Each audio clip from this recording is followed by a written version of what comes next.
अब हर रोज़ आपको 10 सवाल मिलेंगे जो कि क्विज होंगे। आप क्विज दे पाएंगे, इसके लिए आप हमारे टेलीग्राम चैनल को सब्सक्राइब कर लीजिए, जिसका लिंक डिस्क्रिप्शन बॉक्स में दिया गया है। ये 10 सवाल आपके कम्पिटिटिव एग्ज़ाम्स में सहायक होंगे। तो उन 10 सवालों का लिंक हर रोज़ टेलीग्राम चैनल पर एक दिन पहले मिलेगा और उसका हल यूट्यूब चैनल पर अगले दिन मिलेगा। यदि x + y = 14 तथा x - y = 4 हो तो x तथा y के मान ज्ञात कीजिए। बहुत ही सरल सवाल है।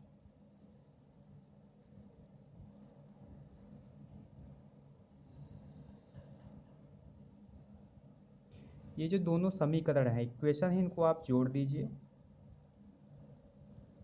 y कैंसिल हो जाएगा और ये 2x हो जाएगा और ये 18।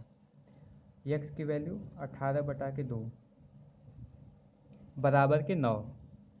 अब ये जो x की वैल्यू 9 आई है, आप ऊपर किन्हीं दो इक्वेशन में से किन्हीं एक में आप रख लीजिए। चलिए पहले इक्वेशन में रखते हैं। x + y = 14, x की वैल्यू 9, y बराबर 9 इधर जाएगा 14 की तरफ तो माइनस हो जाएगा क्योंकि यहाँ पे प्लस है, और y बराबर 5। आप ऑप्शन देख लीजिए कौन सा ऑप्शन सही है। पहला ऑप्शन सही है। अगला सवाल, यदि किसी त्रिभुज के कोणों का अनुपात 5/3/2 हो तो त्रिभुज कैसा होगा। तो ध्यान दीजिए, यहाँ पे लिखा है कोणों का अनुपात, तो 3 कोण है 5/3/2। मान लीजिए कि प्रत्येक कोण 5x, 3x और 2x है। तो हम जानते हैं कि sum of interior angle of triangle 180 degree होता है। त्रिभुज के अंतः कोणों का योग 180 डिग्री होता है। तो 5x + 3x + 2x बराबर की 180 डिग्री। तीनों का 5 3 8 2 10, 10x बराबर 180 डिग्री, x बराबर 180/10 यानी 18 डिग्री। तो आप ये जो x की वैल्यू 18 डिग्री आई है, सब में आप रख दीजिए, तो तीनों कोणों का मान निकल कर आ जाएगा। 5 × 18 90, 3 × 18 54 और 2 × 18 36। यानी यदि एक 90 डिग्री है, कोई एक कोण 90 डिग्री है, तो यानी ये समकोण होगा। ऑप्शन नंबर 2 सही है। अगला सवाल, 15 × 12 × 6 मीटर विमाओं वाले एक घनाभ को घनों की पूर्ण संख्याओं में काटा गया है। घनों की संभावित संख्या क्या होगी यदि क्षति नगण्य है। तो ध्यान दीजिए, घनाभ की तीनों विमाएँ दी गई हैं, 15 × 12 × 6। तो इसका जो वॉल्यूम होगा, आपको घन निकालना है। आपको घन निकालने के कितने घन इसमें बनेंगे, तो इसका जो वॉल्यूम होगा, और हम एक इसमें से 15 का हम फैक्टर करेंगे तो 3 × 5 होगा, 12 का फैक्टर करेंगे तो 3 × 4 होगा, और 6 का फैक्टर करेंगे तो 3 × 2 होगा। यानी इसमें से देखिए घन की जो विमाएँ निकल के आ रही हैं 3 × 3 × 3 की, तो अगर हम इन तीनों को हटा दें तो क्या बचेगा, 5 4 और 2, तो 5 चौका 20 दूना के 40। आप ऐसे कर सकते हैं, या 15 × 12 × 6 बटा के ये घन के जो विमाएँ हैं उनको हटा के आप उससे भाग दे दीजिए, तो आपका उत्तर वही आएगा। काटने पीटने पर 40 ही आएगा, काटने पर 40 आएगा, और 40 आपका उत्तर सही है। अगला सवाल पढ़िए, 3 प्रत्याशियों ने चुनाव लड़ा और क्रमशः 1136, 6636 तथा 11628 वोट प्राप्त किए। जीत के प्रत्याशी को कुल वोटों का कितना प्रतिशत मिला। यानी समझिए, जो जीता है उसको कितने वोट मिले। उसको वोट मिले हैं 11628, और टोटल वोट कितने पड़े हैं, तो आप 11,628, 7,636, 1,136 को जोड़ दीजिए, तीनों को आपस में जोड़ दीजिए। जोड़ने पर हमारा आएगा, आप जोड़िए, इतना आएगा। तो इसका आपको प्रतिशत निकालना है, ये जीत वाला है, जीत के इतने वोट पड़े हैं, यानी 11,628 भागे 2 20,400 गुणे 100, शून्य शून्य खत्म। इसको आप काटेंगे ये 5 बार और ये 7 बार, यानी आपको कुल 57% वोट पड़े हैं। वर्ग की प्रत्येक भुजा में 10% की वृद्धि करने पर उसके क्षेत्रफल में कितने प्रतिशत वृद्धि होगी। परसेंटेज का सवाल है, यानी 10%, यानी 1/10, यानी इसके पहले अगर जो वर्ग का भुजा था अगर वो 10 है तो अब 1 बढ़ के कितना हो गया, 11। 10 था 11 हो गया। तो क्षेत्रफल बराबर होता है भुजाओं का स्क्वायर, भुजाओं का स्क्वायर। तो आप 10 दो बार गुणा कर दीजिए, ये 100 और ये 121, इन दोनों का अंतर कितना आया, 21 का। यही आपका उत्तर है। सुरेंद्र ने 50,000 2 वर्ष के लिए 5% वार्षिक दर से चक्रवृद्धि ब्याज पर जमा किए। 2 वर्ष बाद सुरेंद्र के पास कुल कितनी राशि होगी। अभी हम लोगों ने CISI नहीं पढ़ा है, लेकिन फिर मैं इसको आसान तरीके से बताने का कोशिश कर रहा हूँ। चलिए, प्रिंसिपल आपका 50,000 है, इस पे लग रहा है 2 साल के लिए 5% और ये 5%। पहले साल के लिए ये जो 5% है इसका ब्याज कितना हो जाएगा, 25 2500।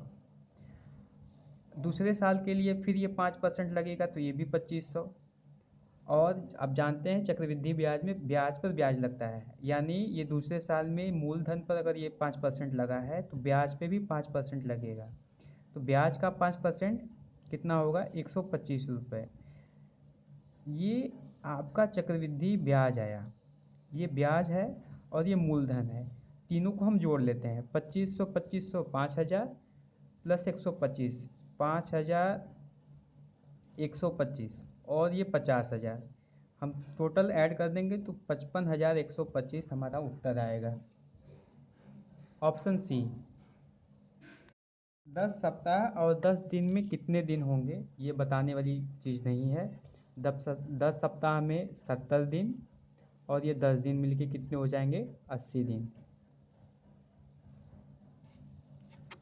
15:19 के प्रत्येक पद से क्या घटाया जाए कि नई संख्या 3:4 के अनुपात में बन जाए। 15 और 19 के अनुपात में कोई संख्या है, मान लीजिए कि हमारी संख्या ही 15 और 19 है। इसमें से हम क्या घटाएं कि हमारी जो अगली संख्या बने वो 3:4 के रेशियो में बने। मान लीजिए कि हमने x घटाया, कितना घटाया, x माइनस किया, तो प्रत्येक पद में से एक x माइनस करते हैं तो ये 15 माइनस x हो जाएगा और ये 19 माइनस x हो जाएगा। तो इसका जो नया रेशियो आएगा वो 3:4, यानी 15 माइनस एक्स बटा के 19 माइनस एक्स बराबर 3/4। अब तिरिया गुणा कर दीजिए, तो 15 चौका 60 माइनस 4x बराबर 19 तिया 57 माइनस 3x। 4x को इधर लाइए, 57 को इधर लाइए, 60 माइनस 57 बराबर 4x माइनस 3x, ये 3 और ये x। तो आप अगर 3 माइनस करते हैं, x की वैल्यू 3 आएगी, अगर 3 माइनस करते हैं तो हमारा जो नया अनुपात होगा 3:4 होगा। इस कैलकुलेटर का लागत मूल्य ए कैलकुलेटर के विक्रय मूल्य के बराबर है। यदि लाभ 25% हो तो ए का मूल्य कितना होगा। मान लेते हैं कि एक कैलकुलेटर का जो CP है वो x है और एक कैलकुलेटर का SP जो है वो y है।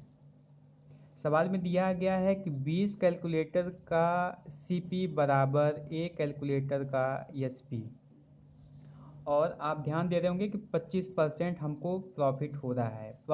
25% का भिन्न होगा 1/4, यानी 4 रुपये पे 1 रुपये का फ़ायदा। अगर 4 हमारा सीपी है तो एसपी कितना हो जाएगा? 5। 4 और 1 5, ये आपका एसपी हो जाएगा। यहाँ से मुझे क्या मिलता है? x बटा के y बराबर a बटा के 20। और आप ध्यान देंगे कि x क्या है हमारा? सीपी है। x क्या है? सीपी। सीपी कितना है? 4।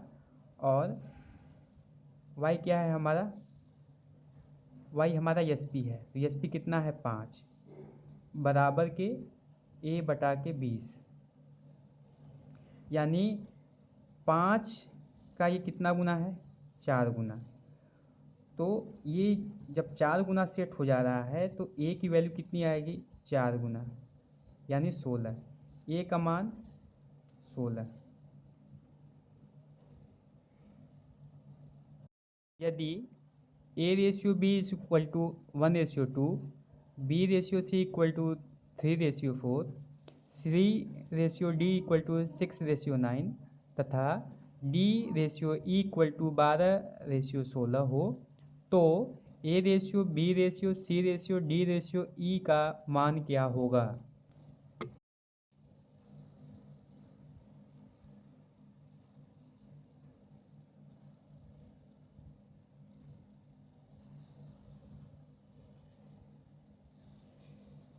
ए रेशियो का बी मान है 1:2, 3:4, 6:9 और 12:16। ऊपर से बराबर करते चलते हैं। अगर ये 3 है तो ये 2 है, दोनों को पहले बराबर करते हैं तो इसमें 3 का गुणा कर देते हैं ऊपर में, और नीचे में 2 का गुणा कर देते हैं। अब ध्यान दीजिए, अगर ये 4 गुना के 8 है तो ये 6 है।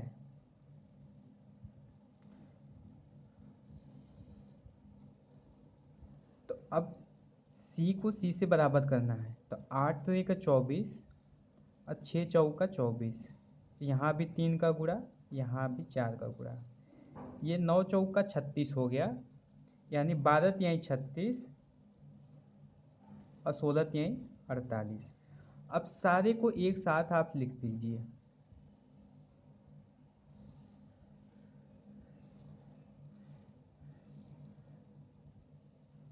लेकिन ध्यान दीजिए कि यहाँ पे जो b की वैल्यू है 3 का 9 दूना के 18 है, और यहाँ पे 3 दूना के 6 है, तो यहाँ भी 3 का गुणा करेंगे एक एक्स्ट्रा, यहाँ पे 3 का गुणा करेंगे एक एक्स्ट्रा, यानी 3 का 9, ये 9 हो गया।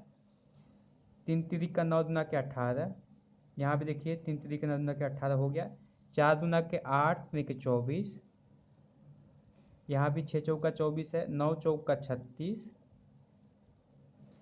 ये भी 12 तिहाई 36 है, 16 तिहाई 48। इन सब में कॉमन क्या है? कॉमन देखिए, यहाँ भी 3 मिलेगा, यहाँ भी 3 मिलेगा, यहाँ भी 3 मिलेगा, यहाँ भी 3 मिलेगा, यहाँ भी 3 मिलेगा, तो 3 को हम डिवाइड कर देते हैं पूरे रेशियो में, तो ये 3 संबंधे 6 संबंधे 8 संबंधे 12 संबंधे 16, ये आपका उत्तर है।